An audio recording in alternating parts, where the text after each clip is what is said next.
Vamos a hacer una oración para comenzar con la predicación del día de hoy. Señor, te damos gracias porque tenemos libertad para adorarte, tenemos libertad para estar en un lugar con las puertas abiertas, tenemos libertad para reunirnos, tenemos libertad para poder escudriñar tu palabra, escuchar tu palabra. Gracias, Señor, porque te conocemos y haberte conocido ha sido lo más hermoso que ha pasado en nuestra vida. Gracias, Señor, porque no hay forma, no hay manera, solamente obedecerte y vivir siempre agradecidos por la cruz, por tu perdón, por tu sangre.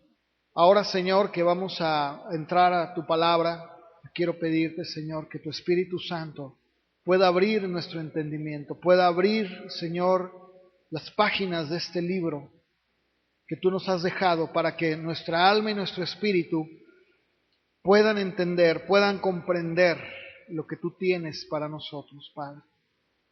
Sé con cada uno de nosotros, con cada uno de los que estamos aquí, y danos, Señor, el entendimiento de las riquezas que hay en ti, Señor. Te lo pedimos en el nombre de Jesús. Amén. La semana pasada estábamos hablando en cuanto al fruto. ¿Cuál es la voluntad de Dios para el cristiano? La voluntad de Dios para el cristiano es dar fruto. Pero muchos cristianos, decía yo, sinceros, piensan que llevar fruto simple y llanamente significa traer almas a Cristo.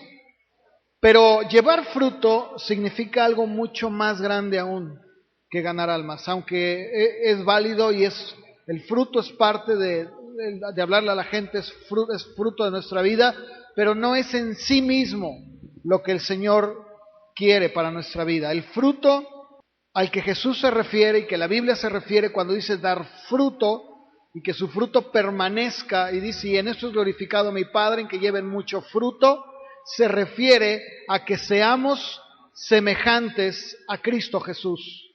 O sea, llevar fruto quiere decir reflejar la semejanza de Jesús. Y cuando dice mucho fruto, significa llevar siempre una vida creciente de Cristo en nuestra vida cada día, cada día, cada día. Crecer más y más en esa semejanza, que nuestro corazón pueda ser como el de Él. Y esto debe ser en todas nuestras actividades, en nuestro estilo de vida, en nuestras relaciones personales con la gente, con el vecino, con todos los que están a nuestro alrededor. Es cierto que Dios ha dado dones y ha dado llamamientos y cada uno tiene ciertos dones y Dios les ha dado a cada uno de nosotros capacidades distintas. Pero si no somos semejantes a Cristo en nuestro interior, si no me parezco a Él, entonces estoy perdiendo el propósito de Dios para mi vida. Ahora, el propósito de Dios de parecerme a Cristo no puede ser obtenido por lo que yo puedo hacer por Cristo. No puede ser medido por mis logros. Inclusive, si he sanado enfermos o he echado fuera demonios, eso no es o no se mide por eso. Lo único que puede lograr que el propósito de Dios se cumpla en mí es aquello que estoy viniendo a hacer en Él. La semejanza de Cristo en mi vida no se trata de lo que yo hago por Él, sino de cuánto estoy yo dejando que Él haga en mí para ser transformado a la imagen de su Hijo Jesucristo. Así que cuando llevamos fruto, estamos hablando que somos más como Él. Miren, yo les voy a pedir que por favor me acompañen al Evangelio de Mateo, capítulo 5, versos 38 al 48, son 10 versos. Bien, dice así: ustedes saben que se le dijo a nuestro pueblo, ojo por ojo y diente por diente. Pero ahora yo les digo, está Jesús hablando, no te pongas en contra de una persona mala. Mejor, si alguien te da una bofetada en la mejilla derecha, deja que te pegue en la otra. Si alguien trata de ponerte una demanda para quedarse con tu camisa, entrégale tu abrigo. Si alguien te obliga a caminar 1 kilómetro con él, camina 2. Al que te pida algo, dáselo. Y al que te pida algo prestado, préstaselo. Ustedes también saben que se dijo, ama a tus amigos, pero odia a tus enemigos. Pero yo les digo que amen a sus enemigos. Pidan en sus oraciones por los que los persiguen. De esta forma, ustedes serán hijos del Padre que está en el cielo. Él hace que el sol salga tanto para los malos como para los buenos. Él es también quien hace que la lluvia caiga para los que hacen el bien como para los que hacen el mal. Si ustedes solamente aman a quienes los aman, ¿creen que merecen alguna recompensa por eso? Incluso los cobradores de impuestos aman a sus amigos. Y si ustedes solo son buena gente con sus amigos, ¿creen que están haciendo algo fuera de lo común? Hasta los que no están con Dios son buena gente con sus amigos. Por esto, ustedes deben de ser perfectos, como su Padre que está en el cielo. Ahora, ¿qué es lo que el Señor Jesús está tratando de decir con esto que acabo de mencionar, de ser semejantes, de llevar fruto? Tiene que decir todo. ¿Por qué? Miren, la palabra que Jesús usa cuando dice amen a sus enemigos es una palabra griega, la cual es agape. La palabra agape, con su verbo correspondiente, es agapán. Esta palabra agape, en el griego, en el tiempo de Jesús, significa que es un amor o es alguien que no le importa lo que otra persona le haga o cómo le trate. Es alguien al que no le importa que lo insulten o lo injurien o lo ofendan. Es alguien que no deja que en su corazón la amargura le llene. Es alguien que tiene una benevolencia inconquistable y que esa buena voluntad nunca va a procurar sino el bien del otro. Eso es lo que la palabra agape significa. Es un poquito larga, pero eso es lo que significa. Así que cuando Jesús nos ha pedido que amemos a nuestros enemigos, Él está diciendo que tenemos que despojarnos de prejuicios y amarguras y decir, yo te amo. Es muy interesante, les voy a decir por qué. Porque el griego en el que fue escrito el Nuevo Testamento nos dice que el agape es algo que tenemos que estimularnos a hacer. A ver, voy a dar un ejemplo. Hay una palabra en el griego que también significa amar, que es filos. De ahí viene la palabra filial, como de un amigo. Y esa palabra filos o filial también abarca a nuestros familiares. ¿A cuántos de ustedes les cuesta trabajo amar a su familia? A ninguno, ¿verdad? ¿Por qué? Porque nos quieren, porque es mi mamá, que es mi primo, que es mi prima, mi sobrina, mi tío. Pero Jesús aquí no está hablando de ese amor. Él está hablando de agape, que no es un sentimiento del corazón, no sucede sin que nosotros lo queramos hacer. El amor agape significa decidir con nuestra mente y nuestra voluntad amar a alguien. O sea, no es algo que nazca de manera espontánea como nace con tu familia o con tus hijos. Con nuestros hijos y familia es espontáneo, no necesitamos que nos digan, ama a tu familia, la amamos. Pero con agape requiere despojar tu amargura, despojar tu yo y no pedirte permiso, sino decir, lo voy a amar. O sea, no es algo que viene del cielo, es algo que Dios te ha dado cuando tú le has conocido a Él. Y te ha dado la fuerza para que tú hagas a un lado todo aquello que te estorba y puedas amar. Por eso es importante que sepamos que tener agape solamente lo podemos tener cuando Jesucristo nos permite conquistar esa tendencia natural a la ira y al resentimiento. Y de esa manera podemos lograr esa buena voluntad invencible que puede amar a nuestros enemigos, los peores enemigos.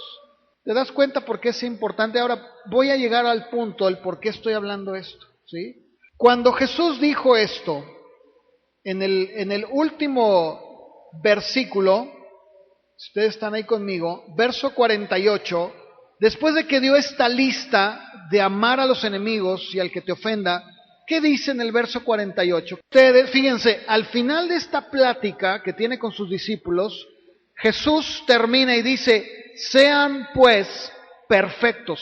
Ahora, esto es muy importante, porque la palabra que Jesús usa ahí es una palabra griega que se escribe teleios. Teleios es una palabra muy interesante, porque cuando hablamos de perfección, ¿de qué estaba hablando Jesús?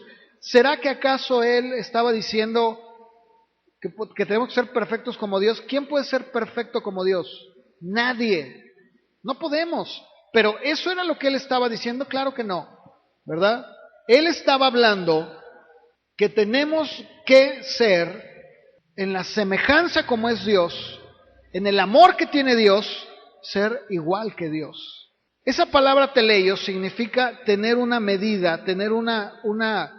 Miren, les voy a dar una ilustración para que me entiendan, y esto describe teleios de una manera muy, muy clara. Cuando tú tienes que poner, ¿cuántos de ustedes han tenido que poner un tornillo con un taquete? O bueno, ¿cuántos han tenido que poner un tornillo con una tuerca? Cuando tú tienes un tornillo de una medida y le pones una tuerca que es de otra medida, por ejemplo, si es más grande, ¿qué pasa? Se sale. Y si es más angosta, no entra. Pero si te dan la medida exacta, ¿qué sucede? Entra perfectamente bien. ¿Saben que la palabra teleios es eso?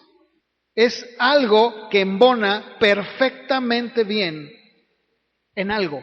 Y cuando Jesús dijo eso, estaba diciendo que tenemos que ser exactamente como es Dios. ¿Qué dijo el Señor Jesús sobre Dios en unos versículos anteriores? ¿Cómo es Él con los injustos y con los malos? ¿Cómo dijo que era su Padre con los buenos y con los malos? Que hace salir el sol sobre buenos y malos, pero no solamente el sol, ¿qué más? Él hace llover sobre justos e injustos. Y dice, pues ustedes deben de ser igual. Deben de embonar exactamente como Dios es. Deben de tener exactamente la misma medida de Jesucristo. Les voy a decir una cosa. Cuando yo digo un hijo de paz, ¿qué estoy dando a entender de esa persona? ¿Qué quiero decir? Que es un pacificador, ¿no? Si estoy diciendo, mira, es un hijo de consolación, ¿qué estoy diciendo? Que es alguien benévolo, que consuela a los demás, ¿cierto o no? Cuando yo digo hijo de Dios, ¿a qué me refiero? A alguien que se parece a Dios. Ahora, ¿por qué estoy diciendo? ¿Por qué la Biblia dice que tenemos que ser como Dios, como el Padre? Porque Dios tiene hijos y sus hijos tienen que ser como Él. Por eso nosotros nos convertimos en la semejanza de Cristo. Y eso es llevar fruto, parecernos más a Jesucristo. No sé si me están entendiendo. Y poder ser como ese tornillo que entra a la tuerca y que embona perfectamente bien. Por eso les decía que la palabra teleios es una palabra que, por ejemplo, se puede también utilizar para un estudiante, un jovencito que es un estudiante y que sabe que ir a la escuela le va a servir para el día de mañana. Ese es teleios, alguien que comprende, que entiende que el ir a la escuela y estar ahí sentado en un pupitre probablemente puede de repente ser un poquito tedioso, pero sabe que tiene que ir porque eso le va a ayudar. Ese es teleios, alguien que entiende, que comprende, que embona. Voy a poner otro ejemplo. Un estudiante que va a la escuela porque sus papás lo mandan y no quiere ir y se sale, se hace la pinta, no es teleios. Es alguien que no comprende cuál es el propósito para ir a la escuela. ¿Sí me están entendiendo? Ese es teleios. Eso es lo que Jesús está diciendo. Vamos por favor a Génesis capítulo 1, verso 26. A ver, yo les hago una pregunta. ¿Cuál era el propósito de Dios cuando hizo al hombre? ¿Cómo lo hizo? Semejante a Él. ¿Por qué? Porque el hombre fue creado para parecerse a Dios. Y cuando hablo de esto no me estoy refiriendo en sus atributos sobrenaturales, omnipotentes, no podemos serlo, pero en sus atributos morales, en el interior, en todo aquello que es Él. O sea, lo que Dios busca cuando habla de dar fruto es que se reproduzca en la vida del creyente la benevolencia incansable, perdonadora, sacrificial de Dios, que la persona se parezca a Dios y por lo tanto es perfecta en el sentido de la palabra en el Nuevo Testamento. O sea, que la persona se interese más por los demás y que de esa manera pueda emanar la esencia de lo que es Dios. Eso es lo que Dios busca cuando dice dar fruto y parecernos a Cristo. ¿Sí estamos de acuerdo? ¿Me van comprendiendo? ¿Sí? Ese es el propósito de Dios. El propósito de Dios no es otro más que esto. Cuando alcanzamos la perfección cristiana, es cuando aprendemos a perdonar como Dios perdona, amar como Dios ama y ser justos como Dios es justo. Eso es lo que Dios busca en nuestra vida. Acompáñenme a Efesios capítulo 4 y vamos a encontrar otra vez esta palabra en otras escrituras. Efesios capítulo 4, verso 13. ¿Qué dice la Biblia? Hasta que todos lleguemos a la unidad de la fe y del conocimiento del Hijo de Dios, a un varón, ¿qué dice ahí? Perfecto. Esa palabra es teleios. ¿Sí? ¿Se dan cuenta? La palabra es teleios. ¿Cuál es el propósito? Dice Pablo, ¿cuál es el propósito de los 5 ministerios? Apóstol, profeta, evangelistas, maestros, pastores. ¿Cuál es? Poder enseñar al cuerpo de Cristo para hasta que todos lleguemos a la unidad de la fe, a la misma idea y del conocimiento de Cristo. ¿Quién es Cristo Jesús? Y que podamos llegar a ser un varón o una mujer teleios, a la medida de la estatura de la plenitud de Cristo Jesús. Colosenses capítulo 1, verso 28. Ahí está otra vez la palabra teleios. Dice Pablo, anunciamos y amonestamos a todo hombre y enseñamos a todo hombre en toda sabiduría a fin, o sea, hasta que finalmente podamos presentar teleios en Cristo Jesús a todo hombre. ¿Cuál es el propósito de Dios para nuestra vida? Parecernos a Dios. Teleios. Ese es el propósito. Ese es lo que Dios busca. Ahí mismo en Colosenses, capítulo 4, verso 12, por favor. Dice Pablo, les saluda Epafras, el cual es uno de nosotros, siervo de Cristo, siempre, escuchen esto, la oración de Pablo, dice, siempre rogando encarecidamente por ustedes en sus oraciones. Bueno, la oración de Epafras más bien, para que estén firmes, ¿qué más? Perfectos, dice ahí, ¿verdad? Es la palabra teleios, y completos en todo lo que Dios quiere. Santiago capítulo 1, verso 4, mas tenga, dice Santiago, la paciencia, su obra completa, para que sean teleios, perfectos y cabales, sin que les falte cosa alguna. ¿Se dan cuenta? ¿Podemos ir entendiendo? ¿Vamos comprendiendo esto? A ver, entonces pregunto, ¿cuál es el propósito de Dios para tu vida y mi vida? ¿Cuál es? Que nos parezcamos a Él, ¿verdad? Que podamos, cuando decimos llevar fruto, estamos hablando de poder tener esos rasgos de Cristo en nosotros. Entonces, ¿qué quiere decir? Que tal vez alguien pueda decir, bueno hermano, pero es que yo le hablo a mucha gente en mi trabajo. Perfecto, qué bueno. Pero ¿sabes que una vida que refleja la vida de Cristo habla más que 1000 palabras? ¿Sabes que el decirle a la gente, mira que Cristo te ama, pero si con tu vida no estás llevando ese fruto de parecerte a Él, es en vano. Porque lejos de eso, ¿qué sucede? El nombre de Cristo es pisoteado y avergonzado. Ahora, eso no quiere decir que por eso nosotros vamos a estar diciendo, híjole, ¿verdad? Tengo todavía muchas fallas. Ese es el propósito de Dios, reconocer que necesitamos ser más como Él en nuestra vida y pedirle a Dios que nos ayude a poder parecernos más a Él. Ahora, ya hablamos algunas semanas atrás sobre el cómo es que nosotros podemos llevar ese fruto. En San Juan 15 lo dice, permanezcan en mí y yo en ustedes, porque separados de mí, ¿qué? No pueden hacer nada. Entonces, ¿qué quiere decir? Que para llevar ese fruto, para parecerme más a Cristo, tengo que estar en Él. De otra manera no puedo hacerlo. No es posible. Ahora, yo les voy a dar algunos rasgos o características, porque tal vez, digo, esto es muy claro y se puede entender, pero la Biblia y el mismo Señor Jesús nos dio los rasgos que distinguen a aquellos que llevan fruto. Él no los dejó.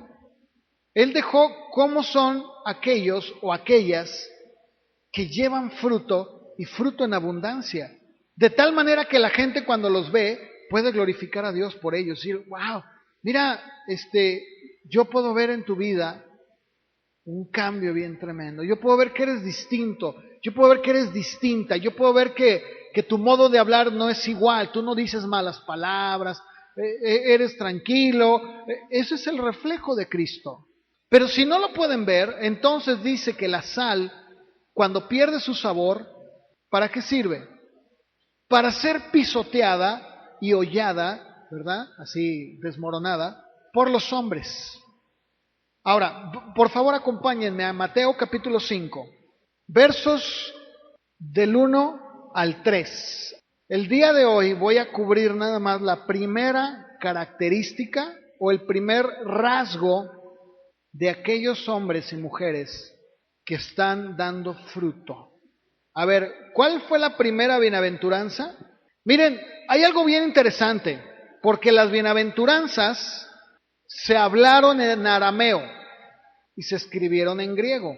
¿Estamos de acuerdo? Jesús cuando estuvo en la tierra no hablaba griego, hablaba arameo. Pero cuando escribieron el Nuevo Testamento, Mateo, Marcos, Lucas, Juan, lo escribieron en griego. Hay una gran diferencia el que yo esté hablando en español y alguien me esté traduciendo en inglés, por ejemplo. ¿Por qué? Porque tienen que acomodar las palabras, ¿sí estamos de acuerdo? Es lo mismo que pasa cuando alguien traduce del inglés al español. Hay palabras en inglés que simplemente no se pueden traducir, entonces tienes que buscarle una palabra que se asemeje. ¿Sí me comprenden? Ok, bueno, escúchenme, las bienaventuranzas, tal como las tenemos, no son afirmaciones. Nosotros cuando las leemos, tal parece como que Jesús está dando afirmaciones, ¿verdad? ¡Ay, qué bienaventurados son los pobres! No, son exclamaciones. Hay una gran diferencia. Por ejemplo, no es lo mismo que yo diga, ¡ay, qué bienaventurados! ¡Qué buenos los que, ¿verdad?, tienen carro y se pueden ir, ¿verdad?, a decir, los que tienen carro, ¿verdad? Una cosa es afirmar y otra cosa es exclamar. Miren, vamos a ir por partes, ¿verdad? Las bienaventuranzas no son esperanzas piadosas de lo que tú puedes llegar a ser. O sea, Jesús no está diciendo, híjole, los que son pobres son bienaventurados. No está diciendo eso. Jesús no está diciendo eso. No son deseos de que, ay, los pobres son bienaventurados. Está diciendo que ya son bienaventurados. Ya lo son. Los que son pobres en espíritu ya son parte del reino de Dios. Miren, cuando Jesús está diciendo bienaventurados, no está hablando de un futuro reino de gloria, sino está hablando de algo que ya existe y que es ahora. O sea, está hablando ya son bienaventurados. Ellos, en este momento, los que son así, ya son bienaventurados. no es algo en el que la gente puede entrar, es algo en donde el cristiano ya ha entrado. Miren, el mundo ha malinterpretado las bienaventuranzas y dice, ay, pues Jesús dijo, ¿verdad?, que los pobres son bienaventurados. No, pues ya todos los pobres somos bienaventurados, todos, ¿verdad? Todos los países del mundo, tercermundistas como México. Imagínense los países de África que están más pobres que nosotros, pues bienaventurados. Pero no está hablando de eso. Está hablando de un concepto espiritual, de un tipo de gente distinta al mundo. Pero para ello, Jesús hizo uso de algunas palabras que cuando lo leemos en el español no lo entendemos. Por ejemplo, el bienaventurado viene de una raíz castellana que habla de buena ventura. Cuando alguien dice que le desea una buena ventura, ¿a qué se refiere? O cuando hablamos de buena ventura, ¿a qué nos referimos? Ser afortunado en algo, tener un buen deseo, pero escúchenme, ¿la buena ventura cambia? ¿Puede cambiar? Por ejemplo, yo le digo a Francisco, oye, híjole, yo cómo deseo que te saques el gordo de la lotería. ¿Y si nunca se lo saca? O sea, ¿la buena ventura cambia o no? Sí, claro. Pero en realidad lo que Jesús estaba diciendo es algo que no cambia. La palabra griega que Jesús usa es makarios. La palabra makarios en el griego se refería a la dicha que daban los dioses a una persona, la felicidad que alguien obtenía de los dioses. Ahora tú vas a decir, bueno, pero ¿por qué usó ese concepto de los dioses? Porque él estaba en una cultura donde era más fácil entender la palabra makarios, tomarla como la palabra iglesia, ¿verdad? Que era una palabra de uso común en el griego. Y él tomó la palabra y dijo, makarios son los pobres en espíritu. Eso lo entendía la gente perfectamente bien. Ahora, la palabra pobre es bien interesante, ¿eh? Es bien interesante, porque la palabra pobre habla de alguien. Miren, en el tiempo de Jesús había dos tipos de pobres. Uno era digamos, el pueblo común, que en el griego es penés, y que habla de una persona como todos nosotros, que cada día, a ver, dígame, a ver si es cierto, ¿cuántos de ustedes se levantan en la mañana a trabajar y están todo el día trabajando para que a la quincena o a la semana les den su dinerito y de ahí puedan sobrevivir? Porque no podemos decir vivir, ¿verdad? A ver, entonces somos muchos, ¿verdad? Ese es un tipo de pobre, penés, aquel que sale de su casa a trabajar y a chambear para medio vivir, y que le dan ahí su sueldito y lo está estirando y a ver, sepáralo del camión, ¿verdad? Esos somos los unos. Pero Jesús no está hablando de esos, porque penés es un pobre que de alguna manera obtiene un sustento. No importa si son 300, 400, tiene un sustento. Y como sea, ahí va saliendo. Pero Jesús no se refirió a ese tipo de pobre cuando dijo bienaventurados los pobres. La palabra que Jesús usó es petojos. ¿Saben quiénes son los petojos? Soy medio feo, ¿verdad? Se ve como pulgosos, pero no.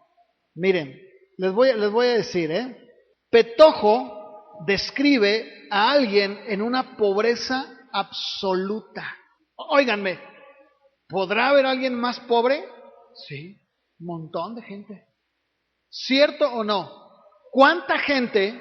O sea, a veces nos sentimos pobres, pero díganme, ¿cuántas veces en la calle hemos visto gente que va a recoger lo que sobra? La fruta, la verdura, la que ya está mayugada, la que ya la gente no quiere, y se le echa en su bolsita y se la lleva. ¿Cuántos? A ver, todos se me quedan así como, ay, qué triste. A ver, ¿cuántos han visto eso, verdad? Pues Jesús está hablando de el tipo de persona que no tiene absolutamente nada. Y en el arameo, la palabra pobre es ani o ebión. Y les voy a explicar. La palabra ani o la palabra ebión es alguien simplemente pobre.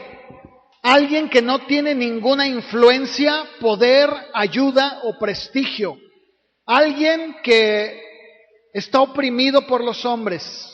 Alguien que no tiene ningún recurso terrenal Y por lo tanto, escúchenme, y por lo tanto pone toda su confianza en Dios.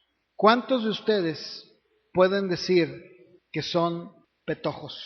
Ninguno, porque por muy mal que te vaya, tienes lo suficiente para comer y salir adelante, ¿sí o no?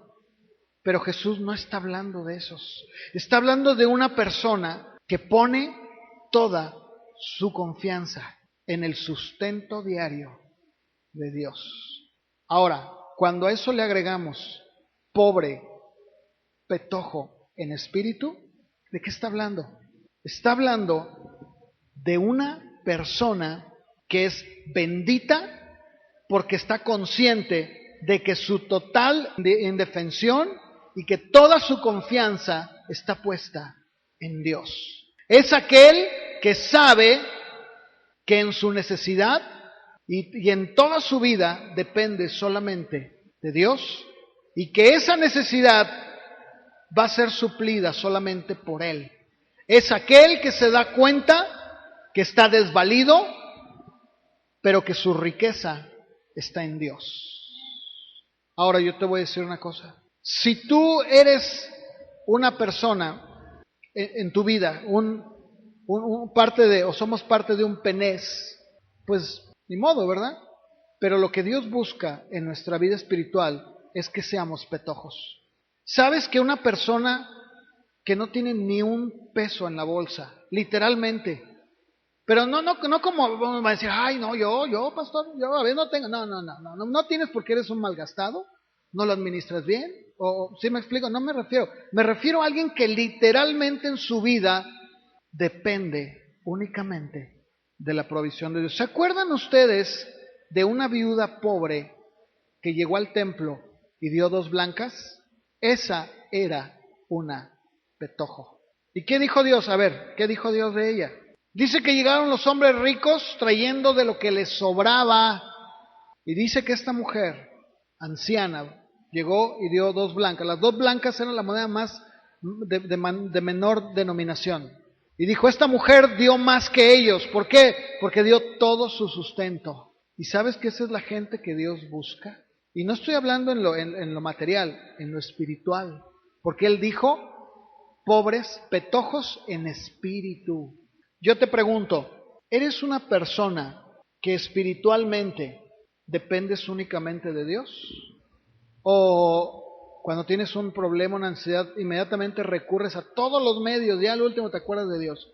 Entonces tú no eres un petojo y por lo tanto tú no eres un bienaventurado, ni yo.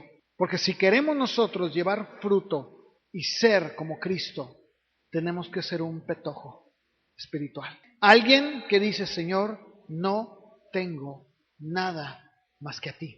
Y cuando dice eso no quiere decir que no tenga una casa, no tenga una despensa, una comida, no, espiritualmente. Señor, no tengo nada. Mire, vamos a leer algunas escrituras que hablan de esta palabra.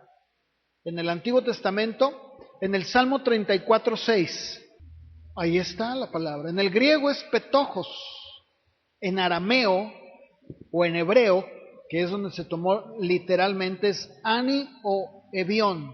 Salmo número 35:10, Salmo 9:18, Salmo 68:10, Salmo 72:4. Levanta de la miseria al pobre y hace multiplicar a sus familias como a rebaños de ovejas. ¿Sí? Salmo 107:41. El Salmo 132:1 y 15 también. Amós, bueno, ahí mismo Salmos para terminar. Salmos 10:2, 12 y 17, esos 3 versos, 2, 12 y 17 del Salmo 10. Salmos 12:5, hemos visto cómo aquel o aquella persona que puede entender y ser pobre, pero pobre, un petojo, sin nada en espíritu. A eso se refiere Jesús. Y como les dije hace un momento, esta pobreza no tiene nada que ver con la pobreza que vemos en el mundo, ¿eh? Nada, está hablando de aspecto espiritual aquí adentro. Y es algo que no se puede conseguir, no es algo que tú lo haces, no, Eso es lo que el hombre natural quiere hacer. El hombre natural dice, ay, hay que dar, y al sí, está perfecto, pero eso no te convierte a ti en un bienaventurado. Un bienaventurado únicamente es aquel que tiene a Dios en su vida, solamente, y es alguien que ya lo es. Para terminar, te digo, ¿qué es lo que Dios quiere? Porque no hemos entendido, no hemos comprendido qué es exactamente lo que Dios busca. Una persona que es pobre en espíritu es una persona que todo el tiempo va a estar dependiendo de Dios y solamente de Él en todo lo que hace. Y por lo tanto es un hombre dichoso o Macarios, feliz, no por sus méritos, sino porque ya lo es, porque conoce a Cristo, conoce a Dios. Ahora, ¿eres tú un hombre así? ¿Una mujer? Pues la voluntad de Dios es que así seamos. Que si tú tienes un problema, no pienses primero en, le voy a hacer a mi compadre, ¿verdad? Al vecino, a mi amigo. Es alguien que es pobre y que por lo tanto está indefenso. Y dice, no tengo nada más que a Dios. Ese es un pobre. Eso es lo que Dios quiere de nosotros. Todo lo demás, todo lo que tú hagas por querer ayudarle a Dios, delante de Dios es una verdadera ofensa a su nombre y a lo que Él es. La traducción más correcta sería, feliz es el que está consciente de su propia y total indefensión y que ha puesto toda su confianza en Dios, porque solamente en Él encuentra el cuidado. Esa sería la correcta interpretación, ¿verdad? Alguien que solamente en Dios, alguien que es pobre, despojado, que no tiene absolutamente nada. Eso es lo que Dios quiere. Vamos a orar. Señor, ayúdanos a entender, ayúdanos a comprender que esto es a lo que tú le das prioridad. Esto es lo que tú tienes en tu mirada para tus hijos. No es en hacerlos ricos ni millonarios, sino gente desvalida, gente que su confianza y su ayuda eres tú. Alguien que está totalmente indefenso ante el mundo, espiritualmente hablando, y que puede voltear al cielo y decir, Señor, tú eres mi ayuda y mi consuelo. Como decía el salmista, levantaré mis ojos a los montes y diré, Señor, ¿de dónde viene mi socorro? Mi socorro viene del Señor, de Jehová, que hizo los cielos y la tierra, el cual no dará mi pie al resbaladero, ni se dormirá el que guarda mi vida. Señor, queremos ser petojos en espíritu, queremos ser hombres desvalidos, indefensos, desprotegidos, para poder tenerte a ti como nuestra única esperanza, porque entonces seremos dichosos en un mundo que está pensando todo lo contrario, Señor, en un mundo que está dándole un valor muy grande a la gente, al poder, a todo lo contrario de esto, Señor, todo lo contrario. Por eso, Señor, las bienaventuranzas no pueden ser entendidas por el hombre natural. Tú fuiste un petojo más, desde tu nacimiento hasta tu muerte. Tú mismo dijiste que el Hijo del Hombre no tenía dónde recostar su cabeza. Ese es un petojo. Viniste a nacer en el lugar más pobre de todos. Y cuando moriste, te prestaron una tumba, porque eras un petojo. El petojo no tiene nada, solamente confía en su Dios. Señor, haznos ser petojos en nuestra vida diaria, para que entonces llevemos fruto, y fruto en abundancia. Te lo pedimos, Señor. Gracias, Señor, y ayúdanos cada uno en esta semana que comienza, cada uno en su trabajo, poder con su vida manifestar que somos tus hijos. Como tú dijiste, el que te hiera en una mejilla, pon la otra. Que pida caminar 1 kilómetro, camina 2. Y entonces, Señor, de esa manera podemos mostrarle al mundo que somos tus hijos. Gracias, Padre.